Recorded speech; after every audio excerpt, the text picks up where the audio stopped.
So what makes me cranky about The Legend of Tarzan? White oppression.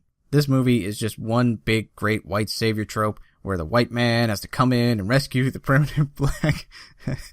I'm sorry, I just can't do it. That was actually IGM's problem with the movie, which is funny because this movie is loaded with social justice tropes.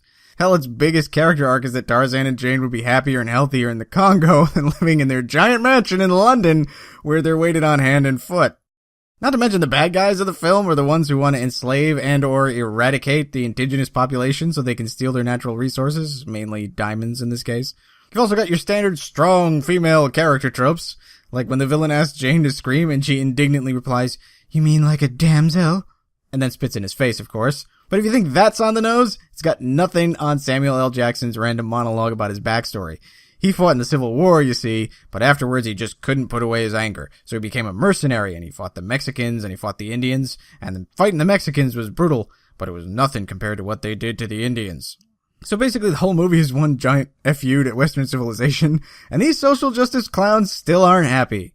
And seriously, can you imagine if you made Tarzan a black guy? People would lose their shit if this movie were about a black dude raised by apes who spent his life literally swinging from vines and whose character arc is to realize that civilization is not for him and he should return to the jungle from whence he came. You'd never hear the end of that one. In any case, the important takeaway from all of that is just that this isn't actually a Tarzan origin story movie for once. I mean, we do get glimpses of his years growing up, but the main story is Tarzan and Jane being drawn back to the Congo thanks to the machinations of Christoph Waltz's character. It's kind of a double-edged sword because on the one hand, it's nice to see something different being explored with the character, but on the other hand, all the cool stuff about Tarzan is in that origin story, where he's grown up and earning the respect of the apes, encountering his first vestiges of civilization, and falling in love with Jane and all of that stuff. Part of the problem is just that nothing in this movie is much of a threat to Tarzan, so it has very little tension. Which brings me to what actually does make me cranky about The Legend of Tarzan. Tarzan, no fear humans. Tarzan, invulnerable to bullets. Basically, Tarzan is a superhero in this movie, although his power set is sometimes really inconsistent.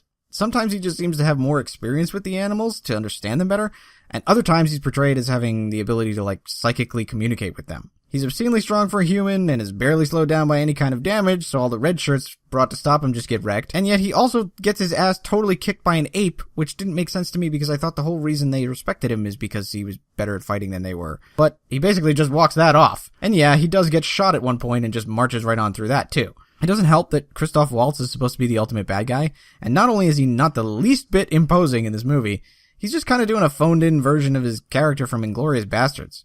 His character doesn't even really care about Tarzan. He's just trying to deliver Tarzan to the African chief that wants to kill him as revenge for Tarzan killing his son, which itself doesn't make any sense because of how and why his son got killed, so that he probably shouldn't even know that Tarzan did it. And since Tarzan is easily able to kick his entire tribe's ass anyway and summon the apes to fight with him on top of that, it's just kind of a mild distraction. On the plus side, the fights are at least mostly fun to watch. No real shaky cam here, and the CGI animals do pass muster, though there's some really, really obvious green screen moments. And I did get a few good laughs out of the various gags sprinkled throughout the movie, mostly provided by Samuel L. Jackson, whose character really has no purpose other than that in this story.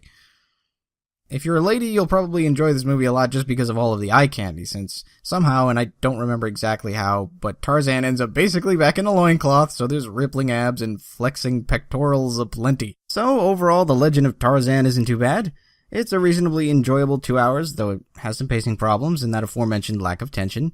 If you're looking for the boy raised by animal story, you're probably better off checking out Disney's live-action Jungle Book again. But if you want to see a ripped, shirtless dude swinging around and kicking ass, this may be the movie for you. And if you've seen it, or you do go see it, leave me a comment and let me know what you thought. You should probably like the video and subscribe to my channel too, because I can't guarantee an ostrich won't attack you if you don't.